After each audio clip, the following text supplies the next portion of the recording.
morning. My name is Brian Morton, and I'm the Executive Director of Parents for Great Camden Schools. And today I'm here with one of my good friends and a great ambassador for the city of Camden, Mr. Sean Brown. So Sean, if you wouldn't mind, please tell the audience a little bit about yourself, where you're from, a little bit about your education, and what you do as a profession currently. Sure. So first and foremost, I'm the father of two boys. My oldest son just turned 7. My youngest son's about to turn 5. My youngest son's headed to kindergarten. My oldest son is headed to 2nd grade. I was born in Camden, lived here until I was 8. Then my mom moved us to the suburbs, and I moved back when I was 20 years old, and been here now for the last 15, almost 16 years, living in Camden and doing all sorts of stuff. I wear many hats in the city, but probably my favorite is, I don't think you may not know about this, but I do strategic planning and grant writing for small organizations to help them get some money and help them have the capacity to grow their organizations to serve. But my technical background is as a policy analyst and understanding public policy and making it do good things. So Sean, that's really great to hear. I too am a proud father, and I always like to lead in with that. And that was really interesting to learn about your strategic planning assistance, especially for small organizations here in the city of Camden. If you wouldn't mind, share a little bit with us about how education has helped you achieve these opportunities and shaped pathways for you to them. It starts with, my mom was a public school teacher, so the importance of education and learning has been a part of my life since I was really young. I remember having miserable summers where instead of playing outside, sometimes I was writing my name down, and I really didn't like it. But I saw the importance of it. In elementary school, I had the opportunity to get into a gifted and talented program. So I always was, at that age, I was always challenged in my learning, and I had a natural curiosity that thankfully my family allowed me to explore without stifling.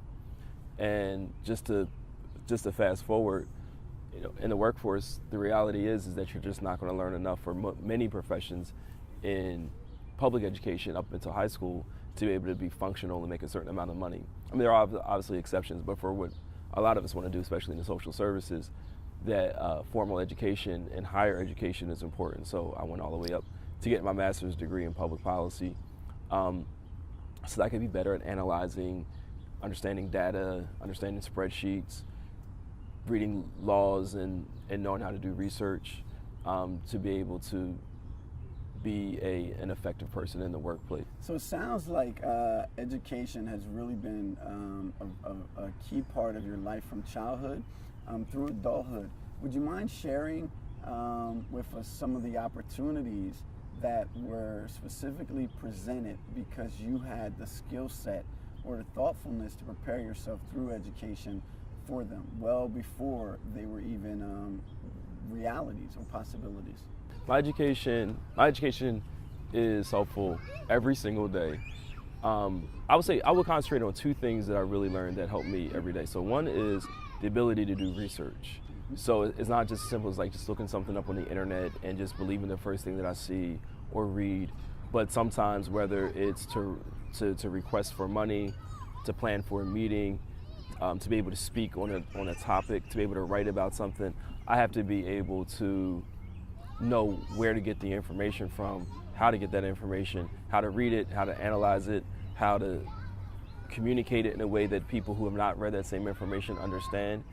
And I gained those tools starting off with really good English teachers in middle school and high school, enhanced that in college, and then really almost perfected it in graduate school, because you have to do a lot of writing, you have to do a lot of reading, and you have to be able to communicate in a way that's clear, and you get grades for it. So my writing went from being judged to being something that was professionalized because of the education that I got.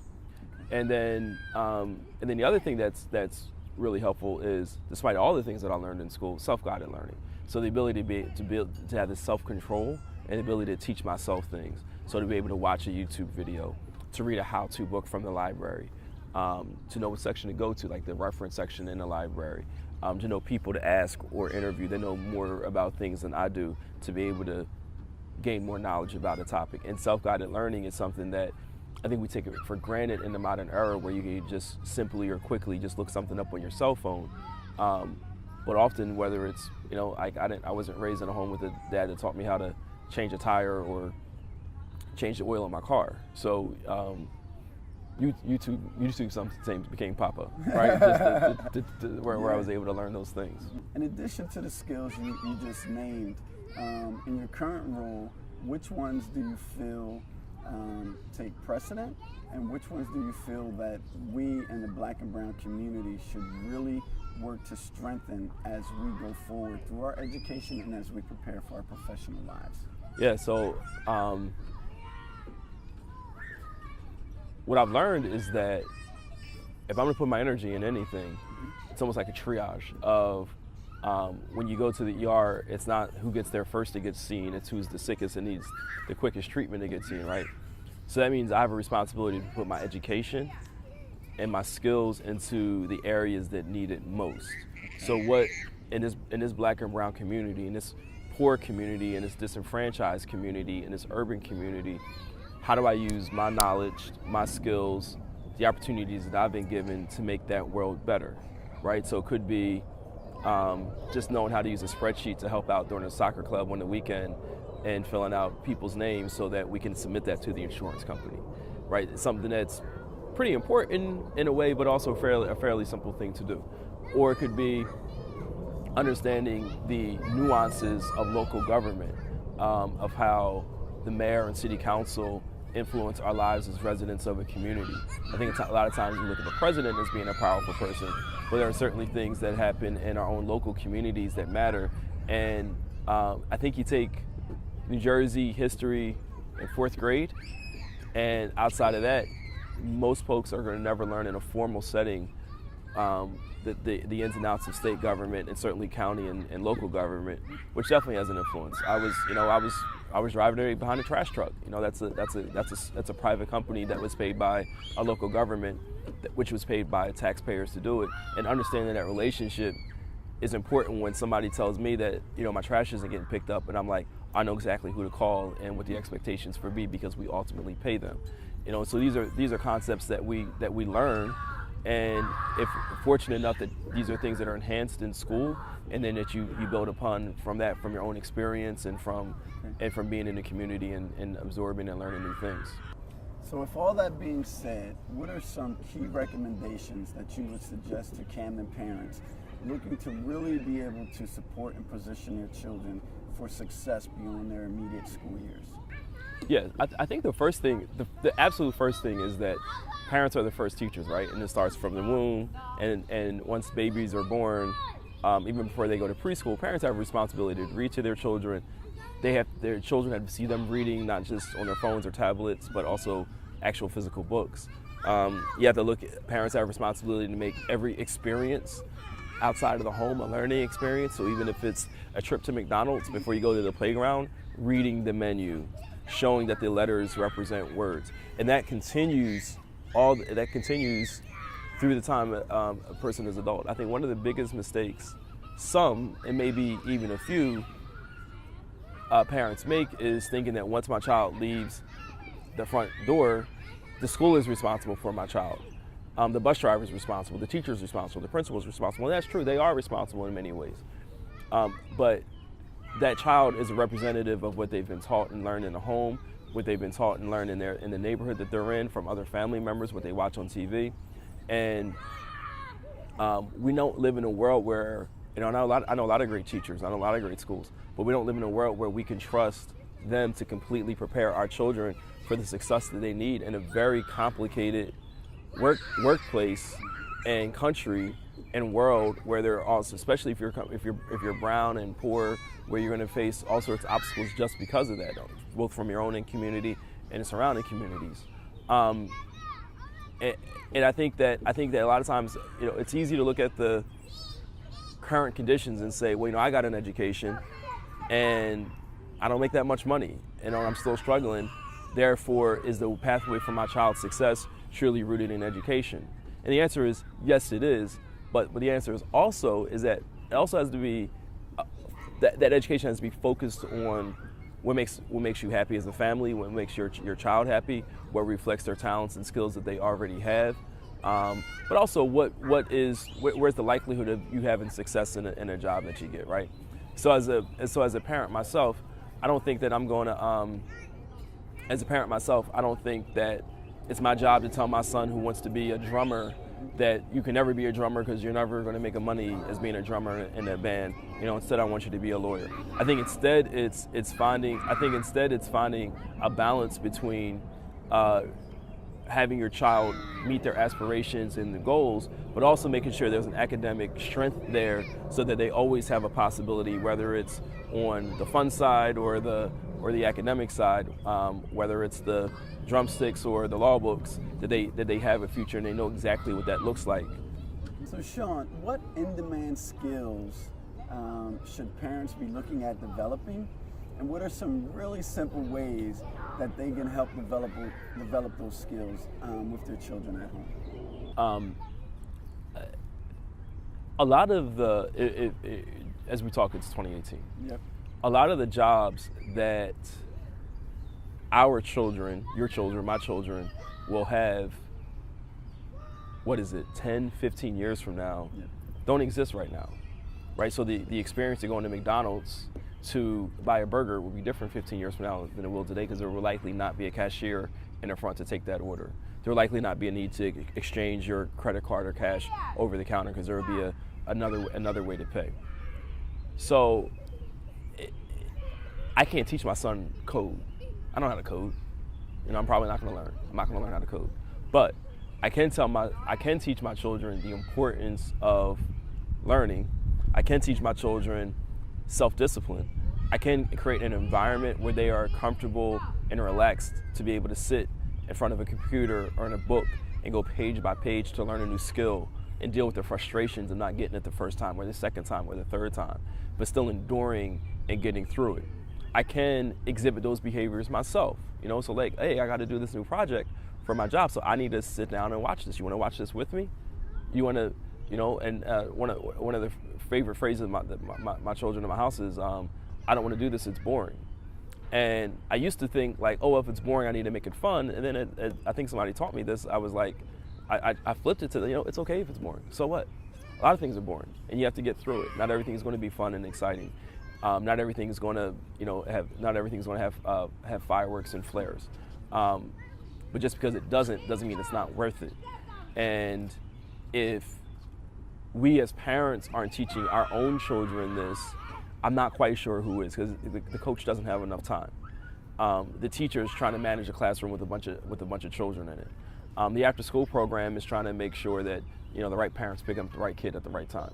So I got to be the one to do it, and mom has to be the one that does it. And grandparents and aunts and uncles and cousins and neighbors hopefully are being very supportive of that and showing a lot of those same behaviors, so that our children are prepared, not just for employment, but for a happiness that includes being able to support a family with the right income in the world that they have helped make better.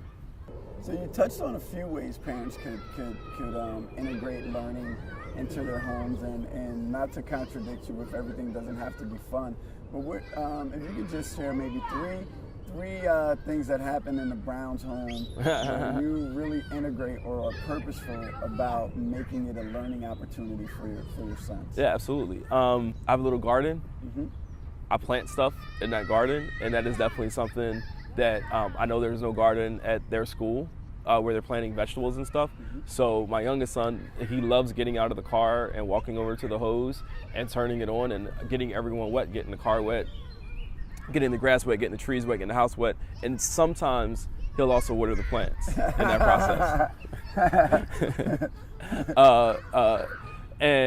So that's one way. In the house, what we to the great fears of their mother, I let, especially my oldest son who just turned 7, he cooks with me.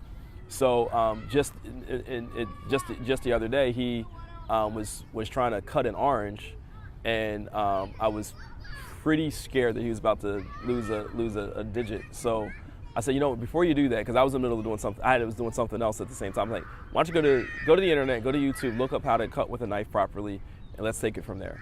And by the way, I had to be willing to push aside what I had to do, the other thing that I had to do to make sure that I was able to focus on that for several reasons. So now I'm showing him how to sharpen a knife. I'm showing him how to hold the orange properly. You know, he's very steady and very slow cutting it, gaining his confidence in it. His little brother is looking, saying, "Can I do this?" I'm like, "No, not yet. Like, you can do this in a few years, but I want you to be of a certain age and maturity before you do that."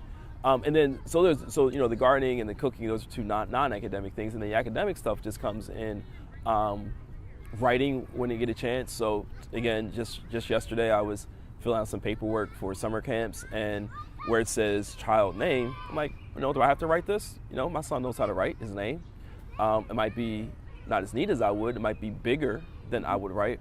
But I think the people that receive this application will understand that this is a child's handwriting. So like, here you go. Here's a pen. Here's the paper. What's this say? Let's read this together. He read it just fine and write your name. And now he has a confidence from it of knowing that his name's on an official document that he wrote himself. So looking back over your childhood, what are some key ways in which your parents helped influence you to be the man that you are today? And what core lessons still resonate with you that you transfer on to your children? So my mom was a teacher, so I could give you 20 examples of how she instilled education, but I'll just give you one that sticks out as both a parent and person that's worked in after school programs and other programs where I work with children, and that's the idea of neatness. Like, my papers I couldn't have crumpled papers, they couldn't be folded, they had to be in my folder neatly, my notebooks had to be neat, my handwriting had to be neat, my pencils had to be in there. And it's actually, I think, kind of, my mom did backpack checks.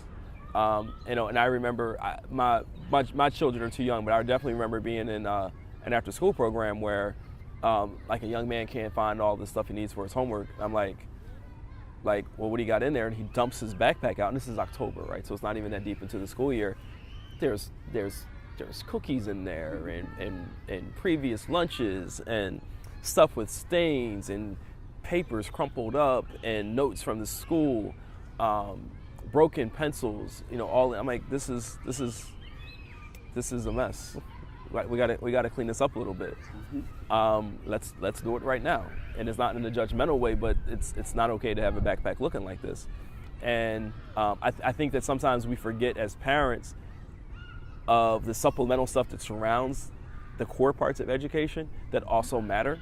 Because I know if I'm a teacher, I don't want to see homework that's crumpled up. I don't want to see things with wet stains or food stains on it. And I know these things happen, and sometimes people are at the dining room or kitchen table. But I think neatness is just one idea, because it carries on to adulthood, where, you know, we can't go into work with stains in our tie. We can't look like slobs, because people will judge us and they'll question our professionalism when we do that. And those lessons have to begin, and those practices have to begin in elementary school.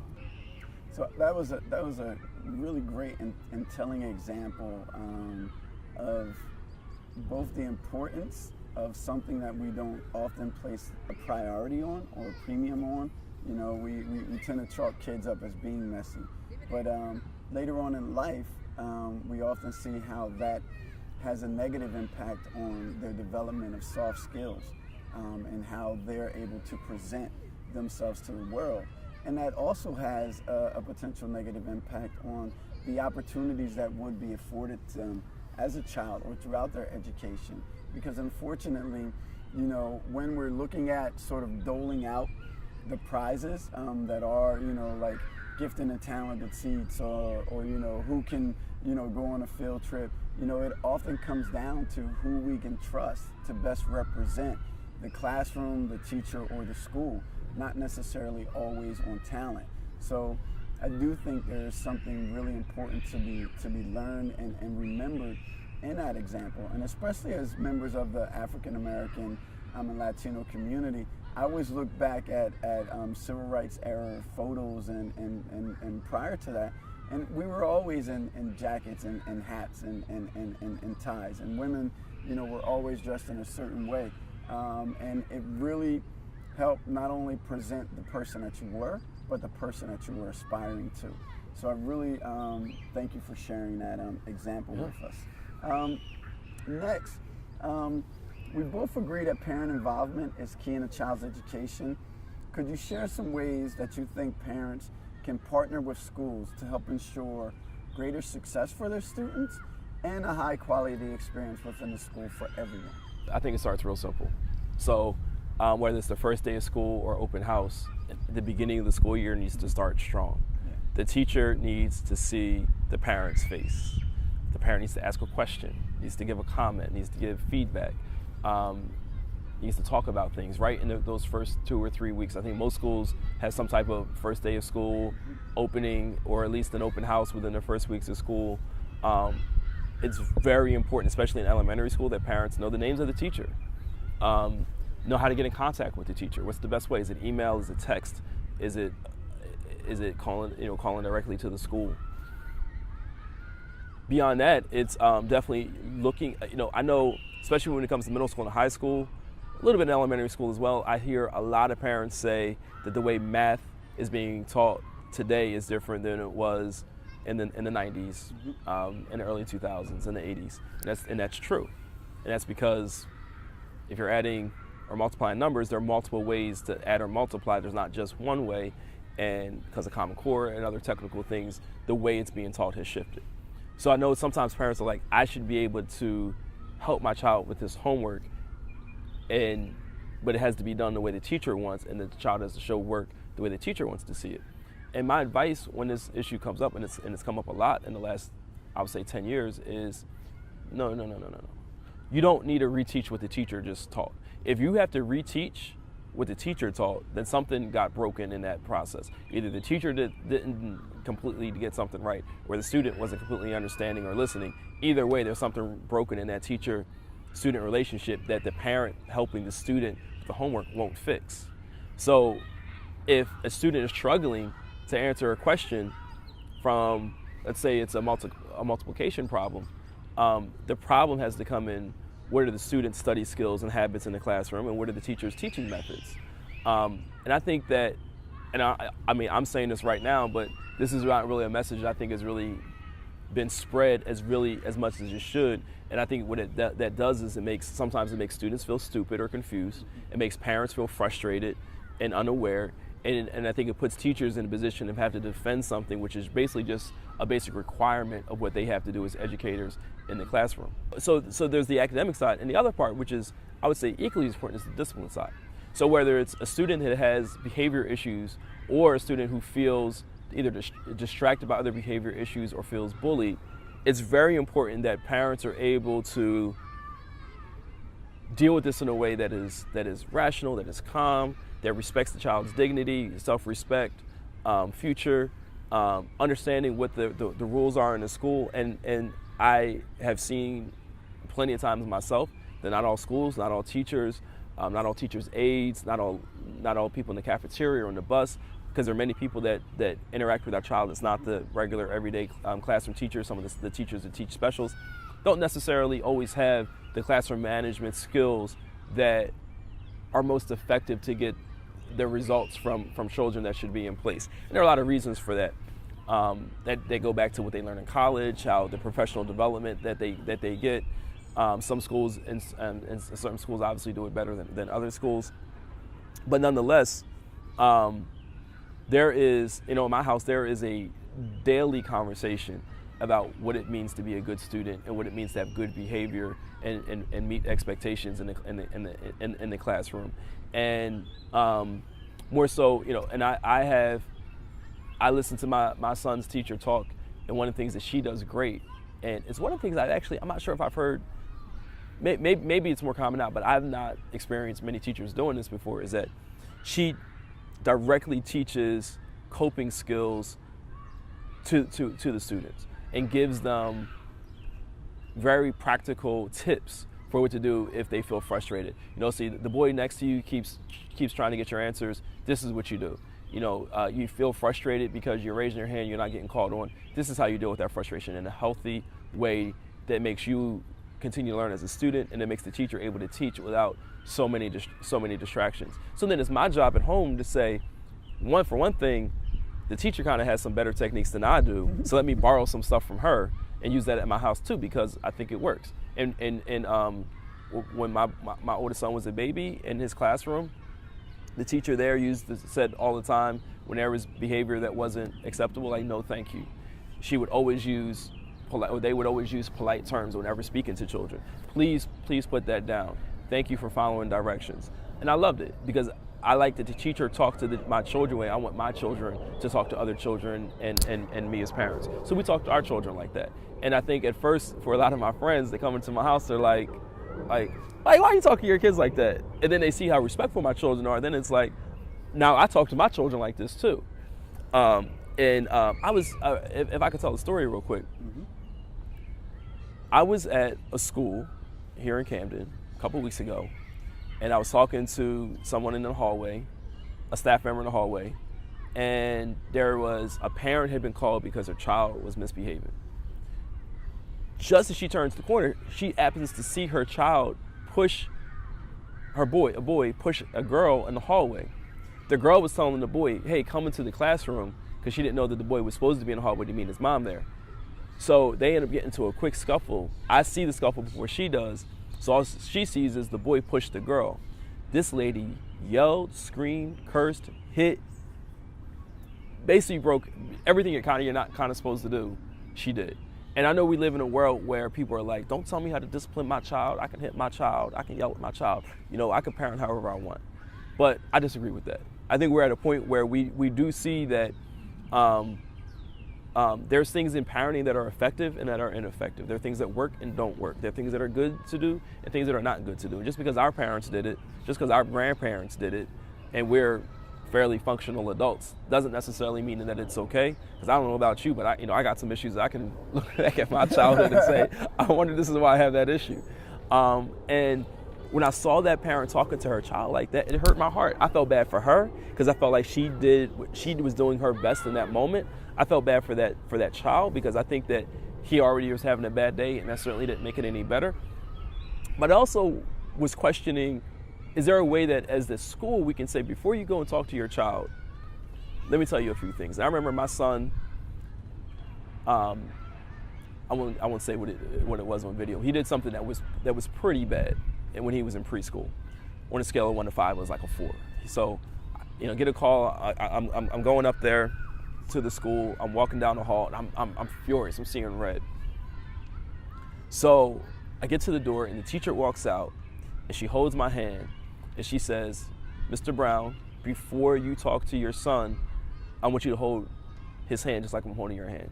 And before I could say anything, she said, just trust me, it works. Hold his hand. He comes out. He already knows he's in trouble. He has this, he has that kind of that look on his face. I hold his hand. I let him talk first and express himself, what happened and everything. And I don't know what I would have done. Like, if I didn't hold his hand, I don't know if I would have yelled. I don't know what I would have done.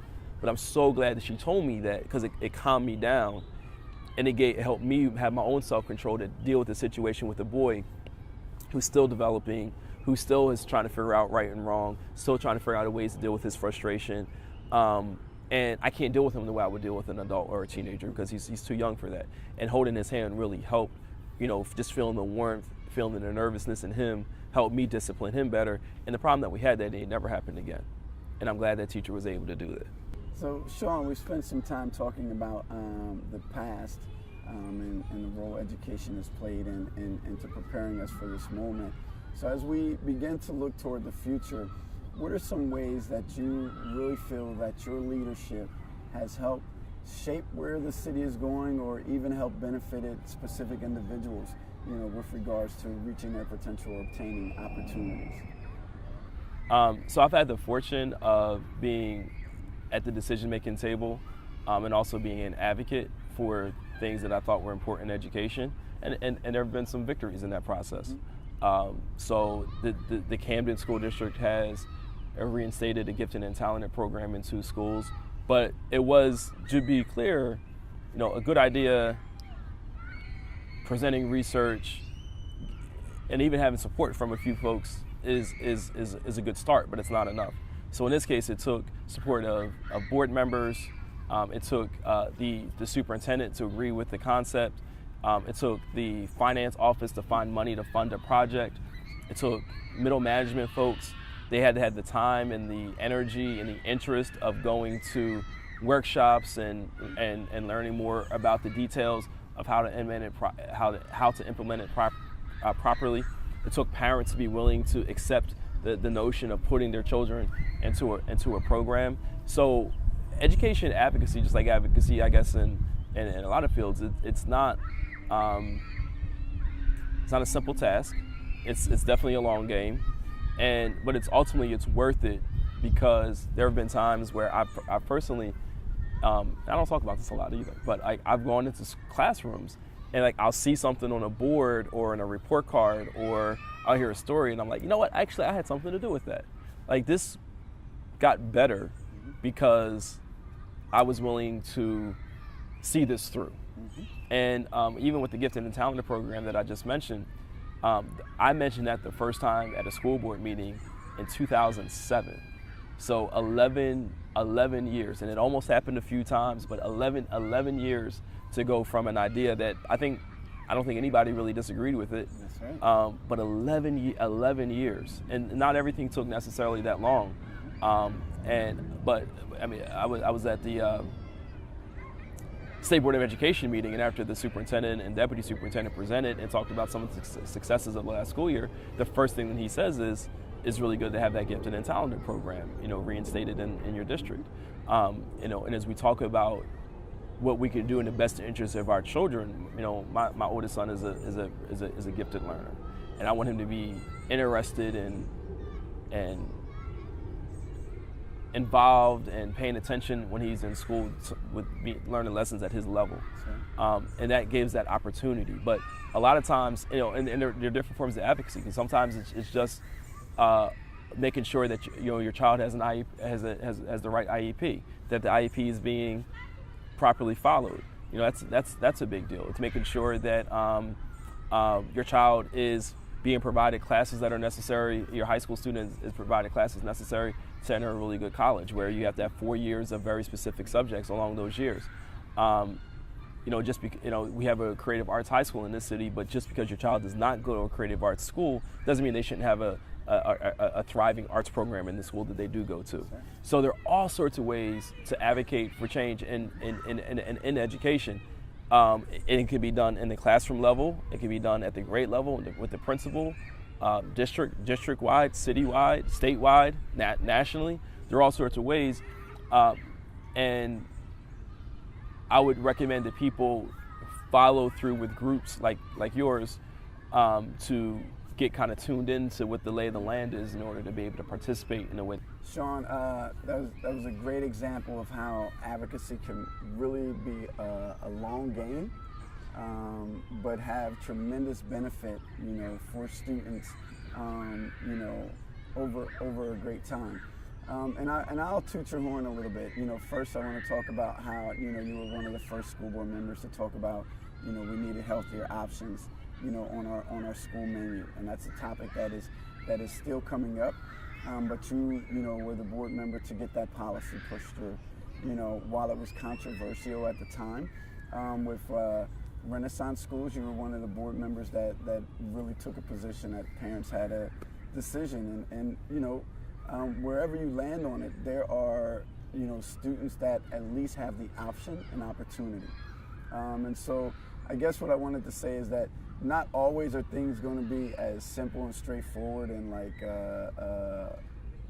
easy to see for all sides involved. Right. But that still doesn't dissuade or hasn't dissuaded you from being there to fight the fight, in the best interest of students.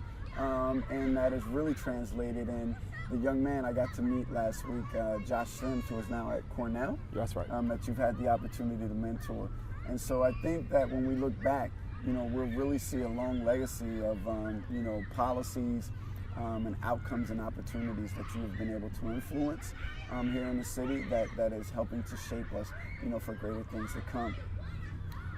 As we continue to look forward, recently the Supreme Court has sent down a decision that Camden residents have the right to decide if they will move from an appointed to a locally elected school board. And I was just, wanted to ask you, what were your thoughts on that, and how do you feel, wherever you land, we should prepare ourselves as a community? So I served on the school board myself. When I was on the school board, I was appointed by the mayor. in the year that I was appointed, the mayor had a panel of people that interviewed 15 people and handed the mayor over names, I'm not sure how many, to choose from to select. And the people that interviewed were all connected to education somehow. Democracy is the foundation of our government. We're a republic, so we elect our leaders, but it's the will of the majority that is supposed to be reflected. When I look now, I think that no matter how I may feel about them individually, there are very few parents of school-age children on the school board right now, and that's unusual in districts, especially urban districts, or really any school district in America, where most of the people on the board have children that are in that district. So they're seeing firsthand the impact of many of their decisions, or they're seeing what the superintendent talks about reflected in a different way.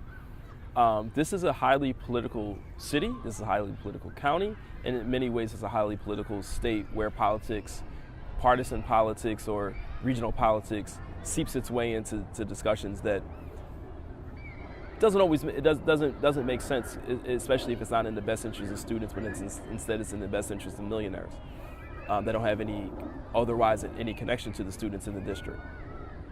So an elected school board is not the end-all be-all, right? Because you have to have really good candidates that run. They have to have money, and you have to have a decent turnout of parents and the people most affected by those decisions showing up to vote. So there are certainly pros and cons. I think that the whole idea of a school board in America in general, some of the portions of it are outdated and don't really reflect where we should be. Sometimes when I was a school board member, especially in my first year, going through the budget process, I'm looking at no matter how many spreadsheets and budgets you looked at in the past, whether it's in the private sector or even the nonprofit sector, government has its own language, and school districts have their own language on the words that are used on the budget. And I'm sitting in meetings, Brian, I'm looking at the budget, I'm listening to the presentations, I see a bunch of people nodding their heads. I'm like, do any of us know what this stuff means? Do any of us know what's really going on here? Do any of us get this in the way that we really should in order to do this in the right way? And I think some folks did, and I think many folks didn't. And I'm like, I have a responsibility now I had to spend a month just reading and going through books and going through classes and looking to see what I could find online to make sure that I was asking the right questions, to make sure that we were able to answer one fundamental question, which was, does this budget reflect the needs of the students? And I think that when you are elected, I think the likelihood is that you'll be more in tune with what the public demands are, including the stakeholders in the district itself, in that decision-making process. Ultimately, though, no matter how you get on the board, once you're there, you have responsibility to do your best to do what's in the best interest of the students. And the community also has a responsibility to, whether it's through being at meetings or phone calls or advocacy or whatever, to use the system that's in place as it is until they have the means to change it, to advocate for the changes that they think are necessary. Sean, I really want to thank you once again for taking the time to share your thoughts and your views with everyone, and for taking part in this interview.